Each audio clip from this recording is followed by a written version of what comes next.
सदाशिवसमारम्भां शङ्कराचार्यमध्यमाम् अस्मदाचार्यपर्यन्तां वन्दे गुरुपरम्परां। हरिः ओं श्रीगुरुभ्यो नमः। हरिः ओं. In the last class, in Bhagavad Gita in chapter 4, we have completed up to 15th sloka. Now we will proceed further. Before that, we'll just go through what we have covered in the previous class. The most important concept of the caste system was discussed in the previous class. Very important sloka in Bhagavad Gita. चातुर्वर्ण्यं मया सृष्टं गुणकर्म विभागशः तस्य कर्तारमपि मां विद्युः कर्तारमव्ययम्.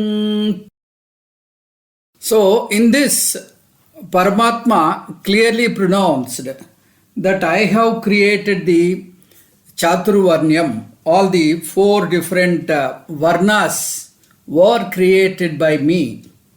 And he said how he has created by two kinds of strategies. One is called guna, the other one is called karma.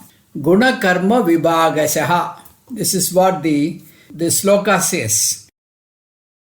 Now we have two different vyavasthas, two different systems in the Vedic times. Even now we are having those systems. The two systems are Asrama Vyavastha and Varna Vyavastha. Asrama Vyavastha is for the upliftment of the individual, for the betterment of the individual. We have four ashramas: Brahmacharyam, Garhapatyam, Vanaprastham, Sannyasam. So these are the four stages an individual can grow to the heights of the spirituality. So stage by stage he can improve his spiritual upliftment and then reach the final goal. This is at the individual level. When we look into the society at large, for the betterment of the society, for the good of the society, the Vedic scriptures have given four different varnas depending on the various professions they take up. Like, this varna division happened to be over a period of time, the jati is also included. Though it is not mentioned in the Gita, it is like, an actor's son becomes an actor, doctor's son becomes a doctor, like that. It is so happened, the division is made by birth. So this happened in the very, very ancient years. So in the previous yugas also this was the practice. So we have the Varna Vyavastha by Jati. The first kind is called Varna Vyavastha by Jati. By Jati means by birth.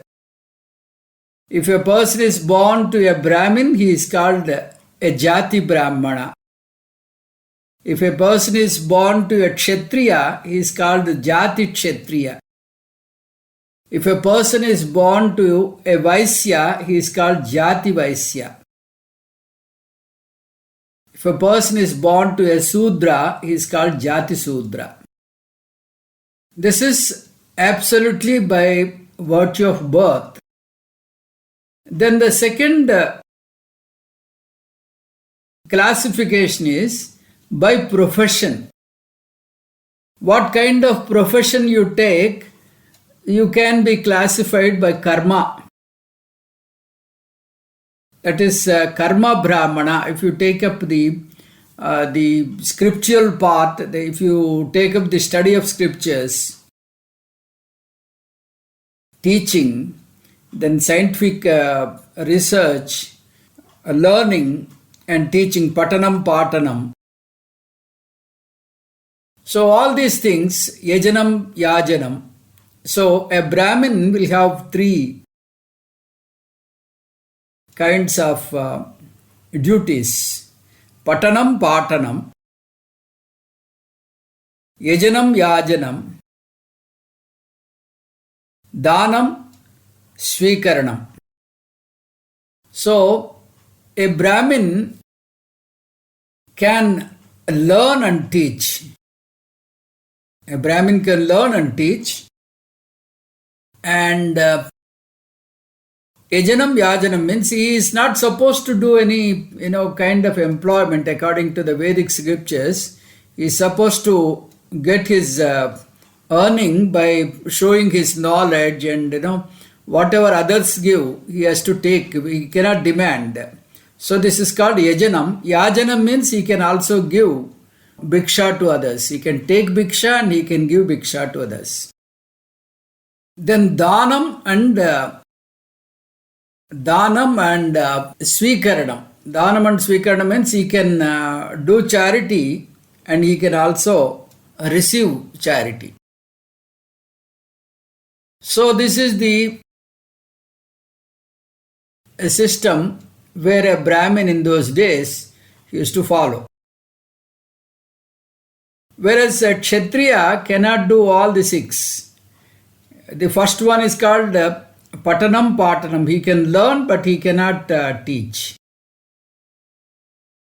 Then yajanam yajanam. Yajanam yajanam means he can take bhiksha and give bhiksha. A Kshatriya can only give bhiksha but he cannot take bhiksha. Then dhanam and swikaranam. He can give dhanam but not receive dhanam. So like this, there are various restrictions depending on the caste system the scriptures have imposed. Now, karma-wise, profession-wise, depending on the attitude, depending on the nature of the person, he can adopt the type of action he likes. So this is there, karma-wise division is there in every country, wherever the population is there, wherever the civilization is there. This system will be there. Only thing is they are not labeled as Brahmana, Kshatriya, Sudra and all that. Whoever is in the teaching profession, whoever is in the scientific profession, whoever is in the learning process, they are called Brahmins, Karma Brahmanas. They are called Karma Brahmanas. Then the second category is whoever is in the ruling side, whoever is taking care of the entire society, whoever is interested in administration, they are called Karma Kshatriya. This will be there in any country. The Karma Kshatriyas will be there. Only thing is we don't call them as Karma Kshatriyas. We call them as administrators, rulers, like that we call them. Now in India, this is given because that is how the Vedic system is introduced. So Karma Kshatriya means the one who takes up the administrative aspect of the society, the ruling aspect, the governing aspect.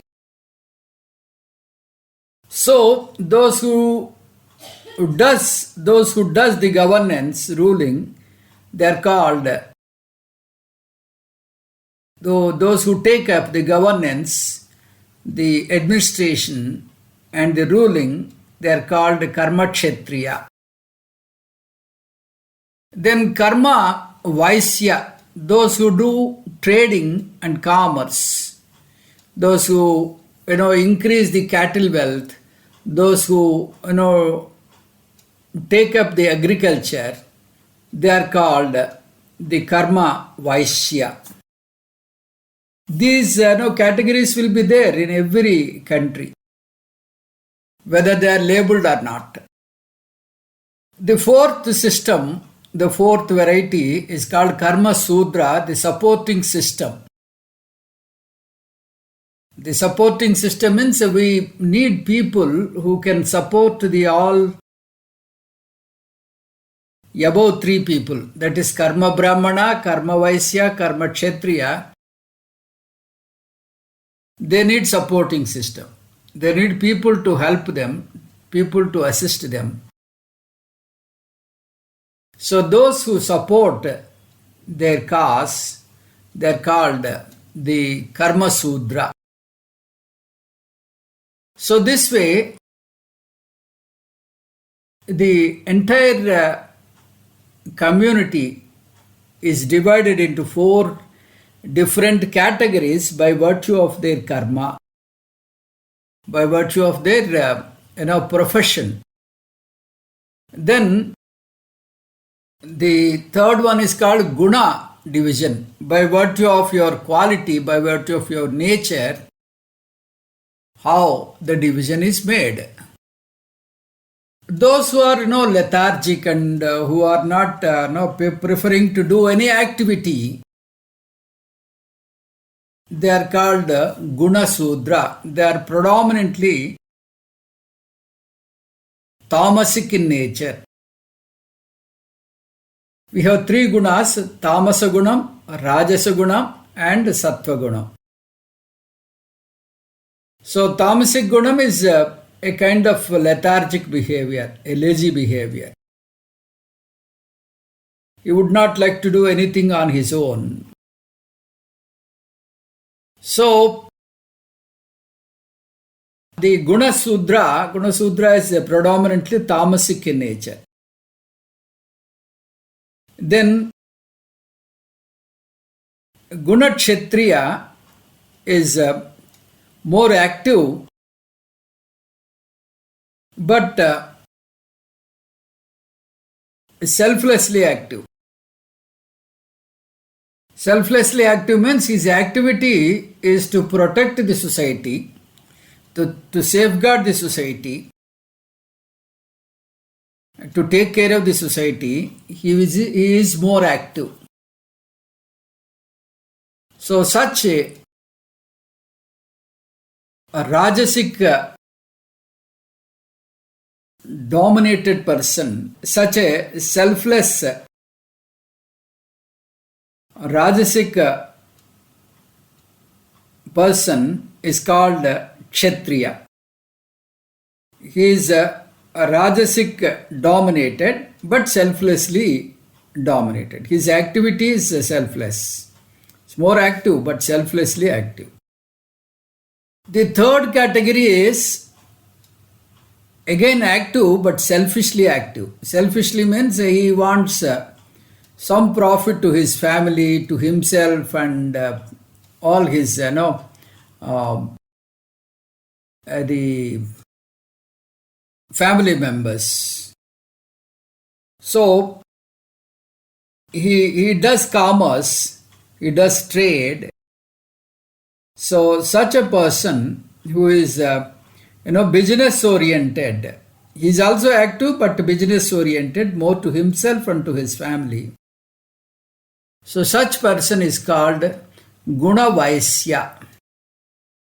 Guna Vaisya. The fourth one is not Rajasic dominated, he is Sattvic dominated. Sattva Guna Pradhana. So such a Sattva Guna Pradhana person is called a Guna Brahmana. He is more into scriptural study. He is more into setting rules. He is more into inculcating value system. The Dharma Shastram he propagates, and the Vedic scriptures he teach, and then he propagates the Vedic culture, the Vedic way of living. So such a person is called Guna Brahmana. Now, in Purusha Suktam, we see that ब्राह्मणोऽस्य मुखमासीत् बाहुराजन्यकृतः ऊरू तदस्य यद्वैश्यः पद्भ्यागुं शूद्रो अजायत. The first sentence is Brahmanosya mukhamasit. Asya mukhat asit. Brahmanaha asit. From that very Brahman, from that Almighty's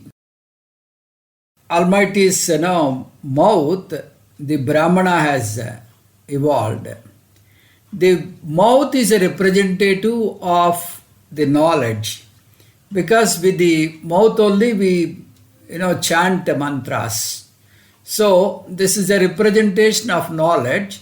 From the Brahman's mouth, the Brahmana has emerged. That means the Brahmana must take up the teaching and learning of these scriptures. So this is what the Purusha Suktam prescribes. Asya mukhat brahmanaha asi. Bahu rajanyakrutaha. Bahu rajanyakrutaha means from the bahus from the shoulders, from the hands of the Brahman, the Kshatriya is created. So that means a Kshatriya is more powerful, and he is having lot of strength to safeguard the society. He is having a good army, and he can protect the society and people. So the Kshatriya is a representation. He is from the god, from the shoulders. Urutadasya Vaisya. The Vaisya is born from thighs. From thighs means they are more for pleasure. Vaisya community is more of activity, but to their own personal improvement. So that way all the three are from the Brahman, from different parts, representing their activities.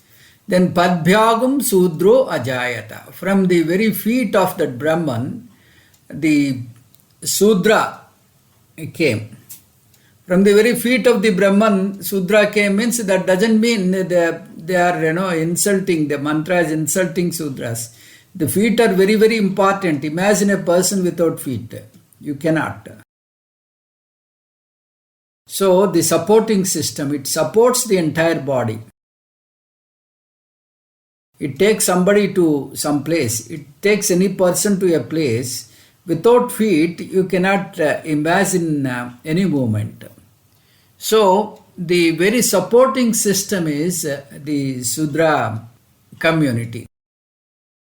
So that way the mantra and the very presiding deity of feet is Vishnu Bhagavan.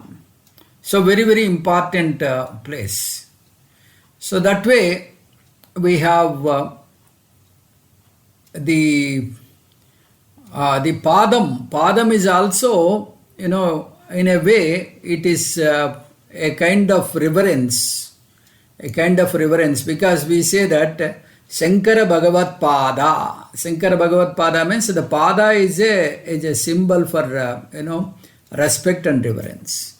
So the supporting system is very, very important. Nothing that we are demeaning anybody, nothing like, belittling somebody.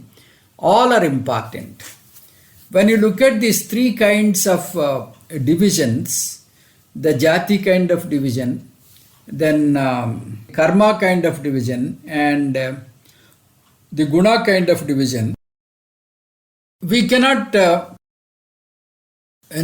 say one is superior to other by virtue of birth. Because birth is not in our hand.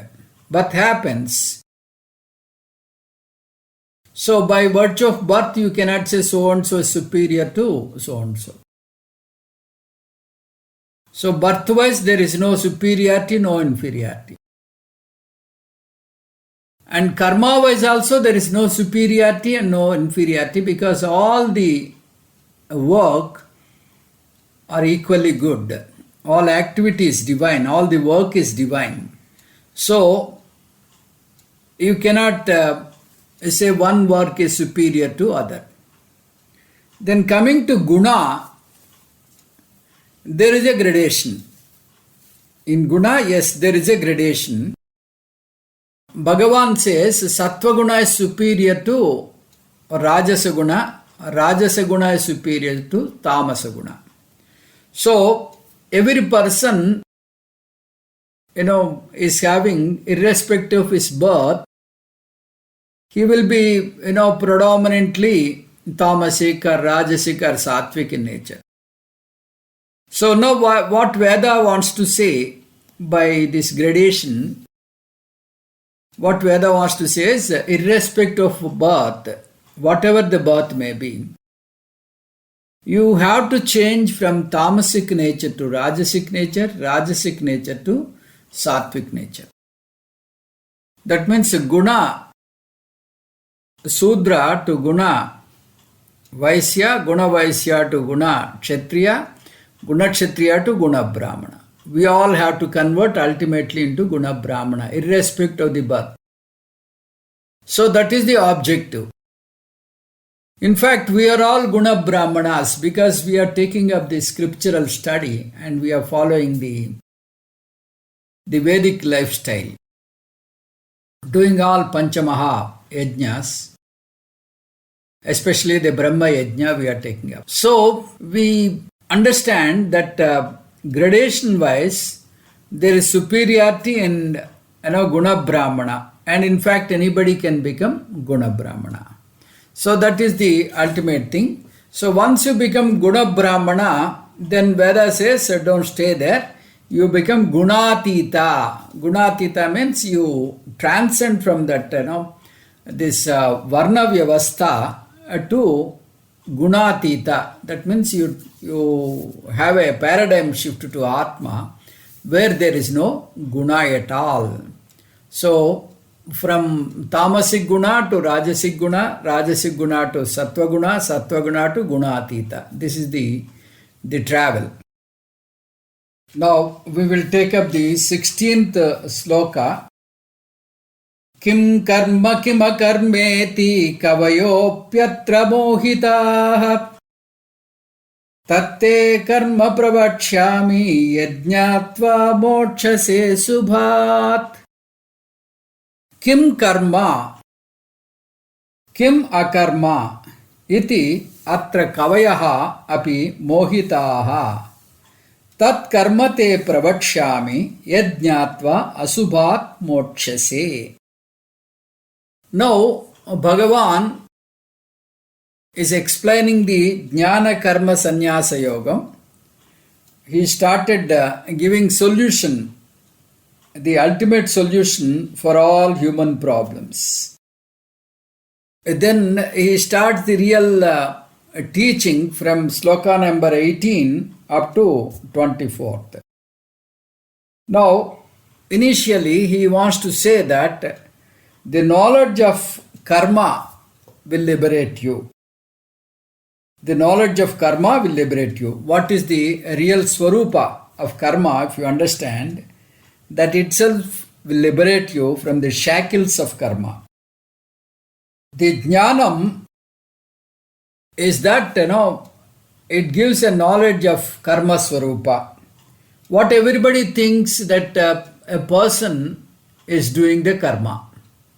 I am doing the karma, so I own up this karma. Like that, whatever be the action you are doing, you are a successful person. Then you claim that, this is happening all because of me. I am karta. So like that, it is the general feeling that I am doing the work. But the scriptures insist that you are not doing any work. In spite of you are doing work, you are not the doer of the work. That is what the scriptures constantly tell us. So this is a kind of a concept which is totally different from our day-to-day experience. The day-to-day experience is I am doing the work, so I am the karta, I am the doer. But the Shastra says, though the work happened through you, you are not the doer. So this a riddle we have to solve. And by solving this riddle and understanding the real karma swarupa, we can be free from the shackles of the karma. It is like this, earth is moving around the sun. But till recent years, people were under the impression the sun is moving around the earth. Sun is moving around the earth. That is why we say Suryodayam and Suryastamanam. We get in newspaper the sunrise timing and sunset timings. So, till very recent years, the people were under the impression the sun is rotating around the earth. But a scientist found that it is not the sun which is rotating around the earth. On the contrary, it is the earth which is moving, which is rotating around the sun. When he expressed this, people did not accept him. In fact, people punished him with capital punishment, because that was against their belief and their scriptures. So they punished him. But at a later stage, the recent scientific advancement, people accepted that Earth is not the center for this system, but the sun is the center. Around the sun, all the planets are moving. So like this, though our experience is something else, but the reality is something else. Once you identify, once you realize the reality, then there is no confusion. Until the time you realize the reality, this happens. So, the scriptures give a totally different idea. It says that you are not doing the work. It is totally different from your experience. So, how this is possible? This is a surprising fact, because I am doing, I have seen how things are happening. Without my involvement, this will not happen. Agreed. Without your involvement, it will not happen. But besides you, there is something else which is helping you to do the action. In fact, without that, nothing can happen. So you have to understand this. So a long exposure to Shastra will help you to understand this and accommodate this and come out of this karma. Karmana badhyate bandhuhu. Karma will bind the person. Arjuna, he was in that battlefield and he is supposed to kill his guru and his grandfather, who are very revered to him. So he wants to avoid that kind of action. So he wants to avoid that action. So he says that I don't want to do this action. So Paramatma wants to say that in spite of action, you are not doing any action. In spite of your action of killing, you are not doing the killing. Killing happens through you. Though you are an instrument of killing, killing does not belong to you, because in your real Swarupa, you are Atma. You are Atma. As Atma, you are not doing any kind of action. You are free from all kinds of actions. 17th sloka. Karmano hyapi bodhavyam bodhavyam chak vikarmanaha Akarmanascha bodhavyam gahana karmano gatihi. Karmanaha tattvam hi api bodhavyam. Vikarmanaha cha tattvam bodhavyam. Tada akarmanaha cha tattvam bodhavyam. Karmanaha gatihi gahana. Now, the 17th sloka says, you must understand, you must clearly assimilate what is karma, what is action. You have to understand the very tattvam of karma, the swarupa of karma you have to understand. Similarly, you have to understand the swarupa of akarma. Akarma means actionlessness. You have to understand action. You have to understand actionlessness. What is actionlessness? And you also have to understand vikarmanaha. Vikarmanaha means nishiddha karma. Whatever is not to be done, that also you have to understand. Karmana gatihi gahana. Karmana gatihi gahana means the karma swarupam. Gatihi means swarupam. Karmana gatihi, the swarupa, the nature of karma, gahana, is very subtle, very difficult to understand. It is not gross. You have to understand very carefully the very swarupa of karma. So in this sloka, Paramatma has introduced three terms. One is called karma, akarma and vikarma. So he says that you have to understand the swarupa of all these three. Karma means action, akarma means actionlessness, vikarma means nishiddha karma, the wrong action. So if you understand this, you will be mokshase asubhat.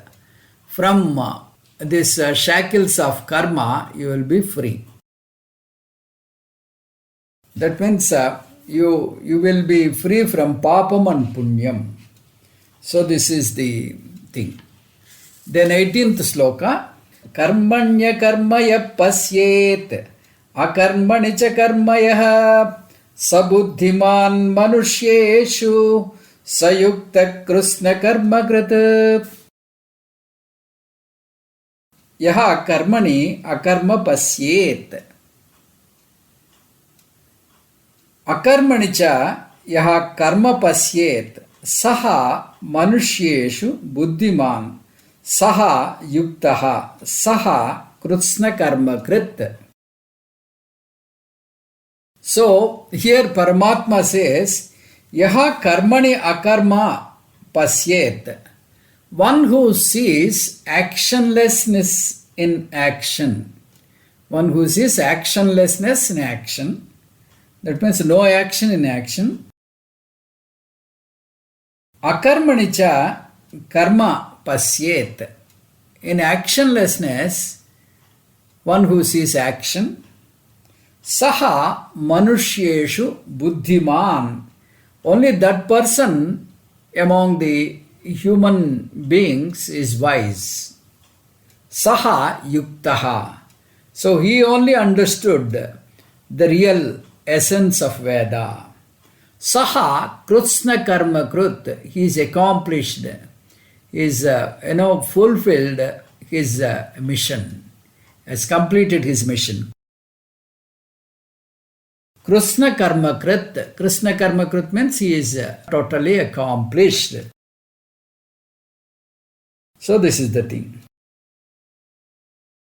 So from 18th to 24th, the essence of this 4th chapter will be discussed. This is the very, very important portion of the 4th chapter. Not only the 4th chapter, for the entire Gita also this is a very important portion. Because this gives the condensed form of Upanishads. the condensed form of Upanishads. That is why Bhagavad Gita is called Upanishad Saram. Bhagavad Gita Su Upanishadsu, that's what we say. In Bhagavad Gita, in the Upanishads, a part of Upanishads, this is given. So, Upanishad Saram, the essence of Upanishads, is Bhagavad Gita, we often say, is because of the portions like this. So, this particular sloka is called Grandha Grandhi Slokam. Grandha Grandhi Slokam. We have already discussed this kind of sloka. Vyasa Maharshi, he wanted to write Mahabharata. It is a very vast literature. So he wanted a scribe. He wants somebody to write for him because he will be dictating the sloka after sloka. There must be somebody to write fast. So when he is in search of such a scribe, Devata suggested Ganapati can do this. So he requested Mahaganapati to take up this task. Mahaganapati agreed, but he had put a condition to Veda Vyasa. What was that condition? He said, I will write all right, whatever you say I will write in a jiffy, but I cannot write if you stop in between. If you stop and start thinking and ask me to wait, I will run away. You have to continuously dictate so that I won't have any stop in between. So I keep on writing until the last sloka. So if you make me stop somewhere because of your lack of ideas,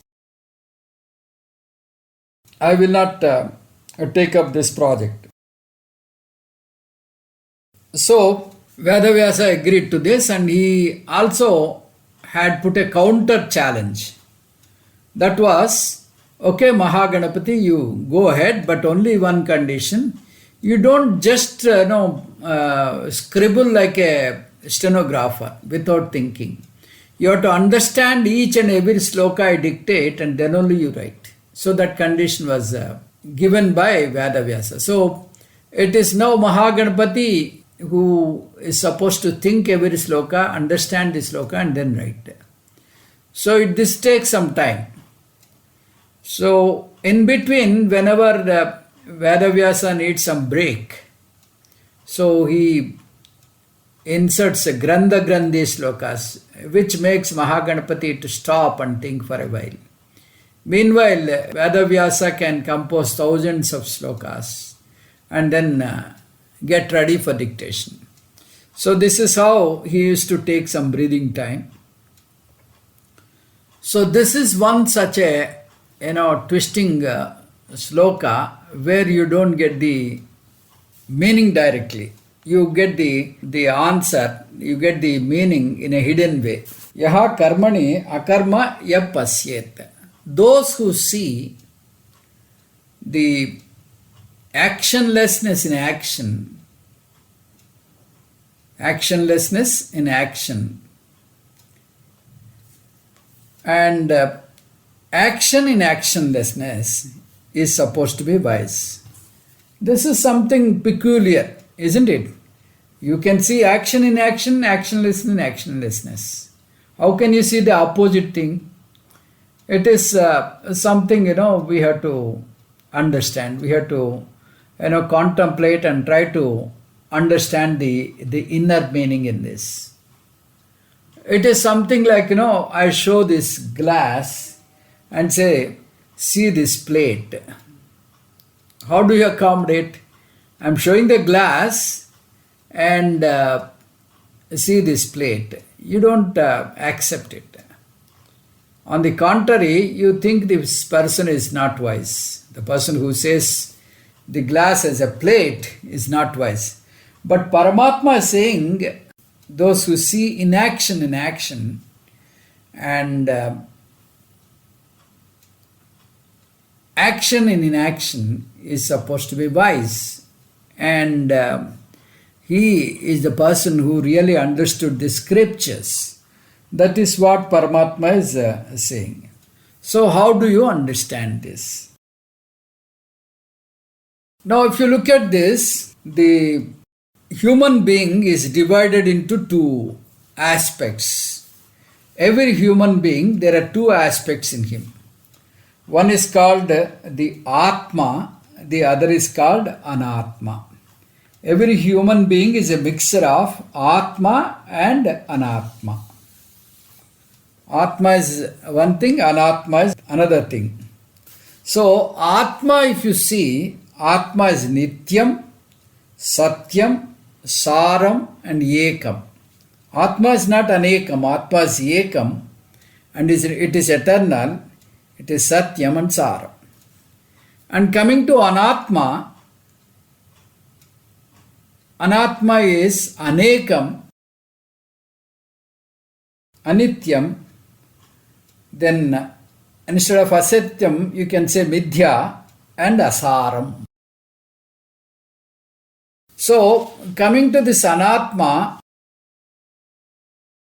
in the human being, the body, mind, sense complex is Anatma. The body, mind, sense complex, that is my body, the mind and all Indriyas, the Sanghatam, Karya Karana Sanghatam, Dehendriya Manobuddhis. There are two names given in the Shastram.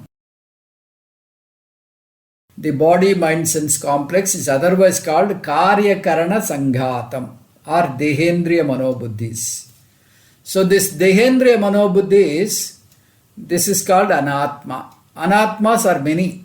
My body is different from your body. So my BMS is different from your BMS. So BMS wise, if you look at the human being, there are many. But behind the BMS, there is what is called Atma. Because of that, the BMS is active. The BMS is existing. And that Atma is one. Though there are many bodies, many minds, many sense organs, but the Atma behind all this BMS is one.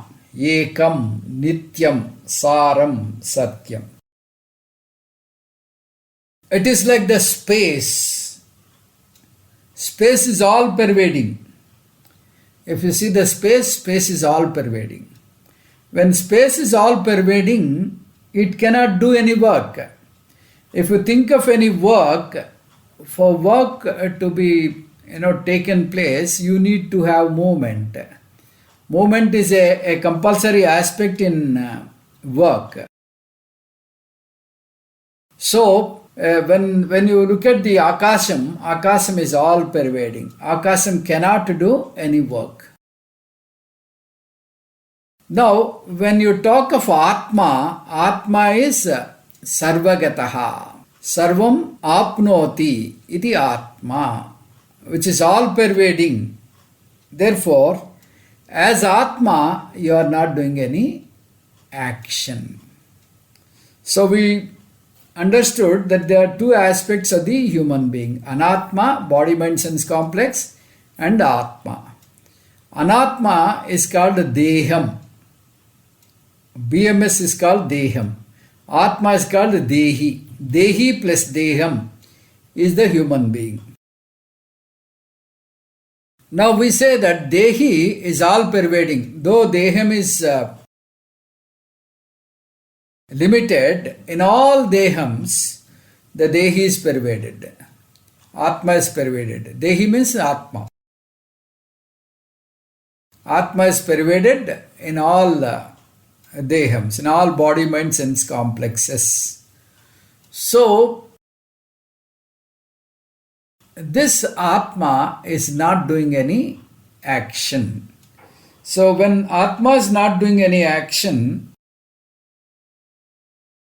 we have to understand that my real self, my real nature is Atma, not Anatma.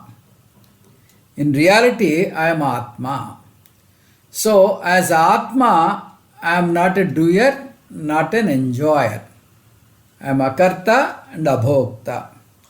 Whereas the Anatma is doing all the work. At Anatma level, the work is happening. Though the work is carried out at the Anatma level, as Atma level, absolutely there is no work. So, Anatma Drushtya, work is there. Atma Drushtya, there is no action. So, when you transcend to Atma, you are not the doer, you are not the enjoyer. That means you are not the doer, you are not the enjoyer, means at Atma level you are not stopping the work. You are not halting the work and saying that I am not doer like that. The work is going on, work is happening, but you are not the doer of that work. Because Atma is all pervading. If it has to do some work, it has to move. So it cannot move. So that way, at Atma level, there is no work here, actionlessness. So this is what we say, Yaha karmani akarma pasyet. One who sees inaction in action. Inaction in action means the Atma's inaction in Anatma's action. One who sees the Atma's inaction in Anatma's action. Anatma is doing a lot of actions, but Atma is not responsible, Atma is not doing anything. In fact, I am Atma. As Atma, I am Akarta, Abhokta. This is what the first sentence mean. That means the first lesson in this sloka, we have to understand, as Atma, I am ever the Akarta.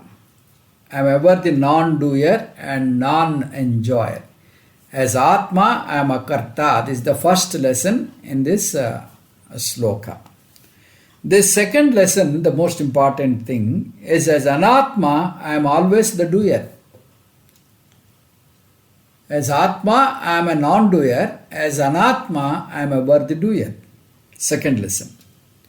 Anatma cannot escape the work. Anatma has to perform the duty. So look at this, the wall. If you look at the wall appears as though it is stationary, it is not having any movement. Now, the wall consists of a lot of bricks, and bricks consists of a lot of atoms. Within that atom, there's a lot of movement. Around the nucleus, the electrons are moving vigorously. So, though the wall appears stationary, not doing any action, it is subject to a lot of motion. At cosmos level, at micro level, the atoms are in movement. At cosmos level, the planets are continuously moving. So, all the objects in this world are subject to movement. For that matter, though the wall appears as stationary, since the earth is moving round itself, the wall is also subject to movement.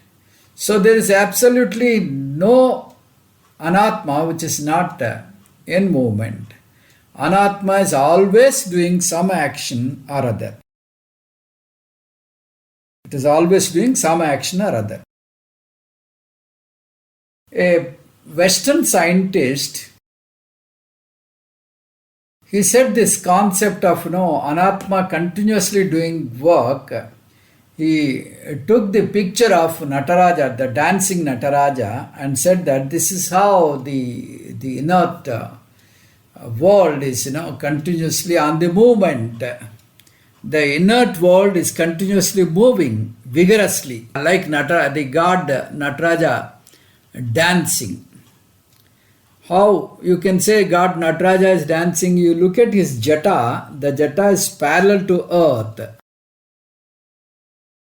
When the jata will be parallel to earth? When he is vigorously dancing.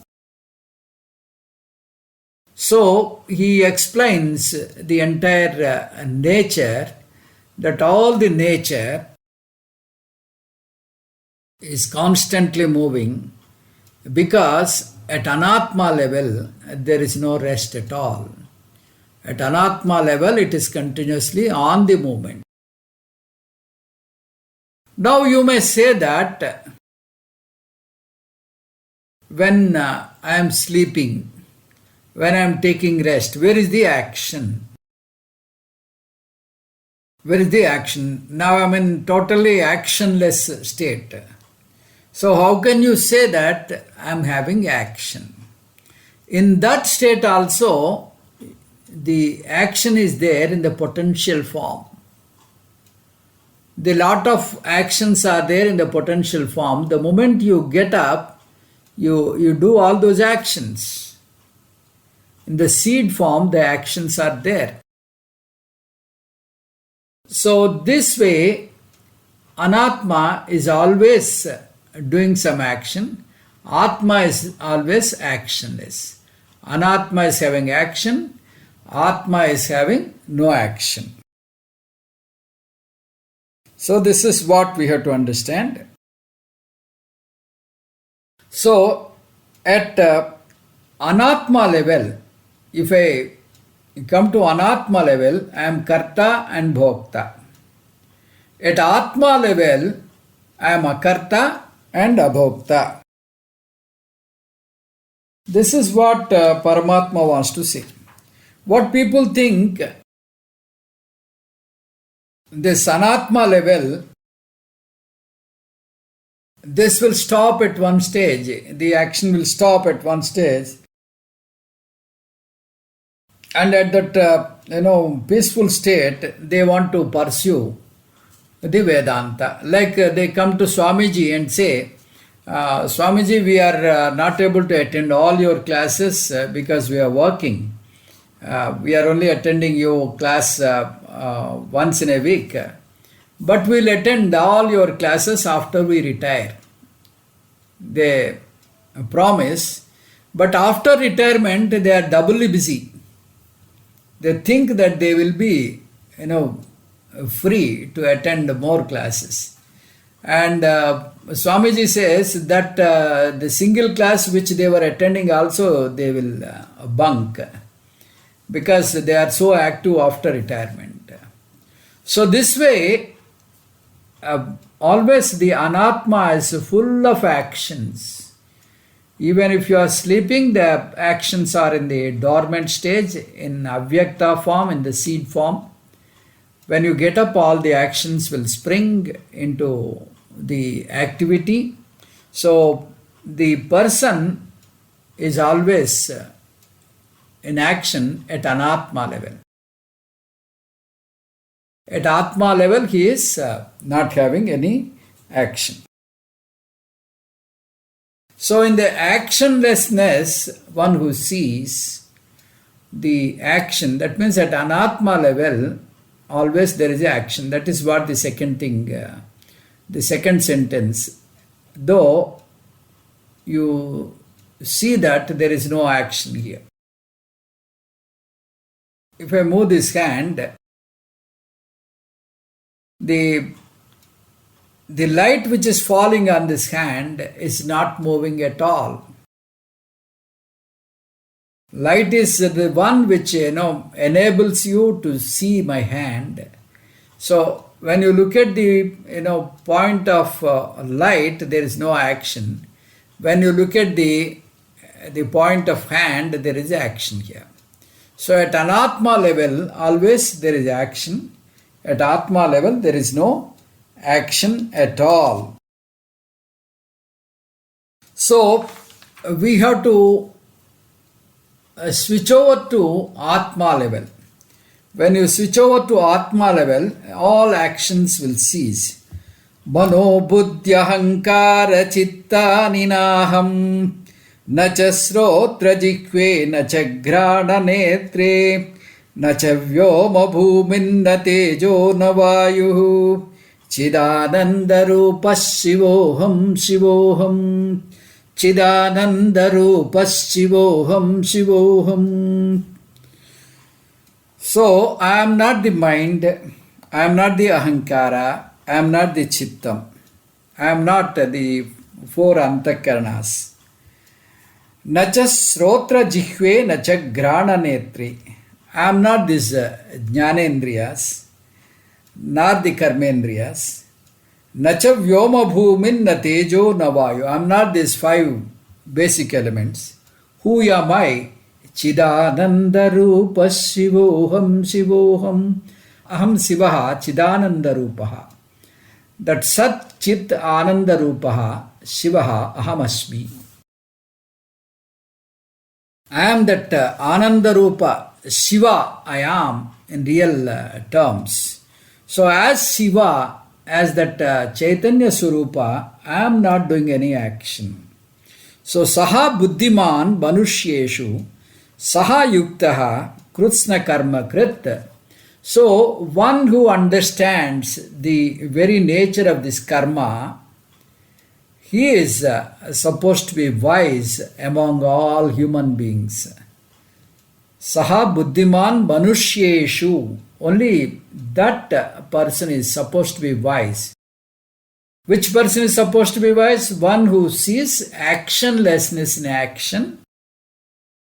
That means one who sees actionless Atma in actionful Anatma. So, when the Vyavahara is going on, when all these activities in full swing, you are not stopping any activity. Amidst the activity, in the thick of activity, the thick of things happening around you, if you look at the Atma is actionless. Atma is not doing any action. So that is your real nature.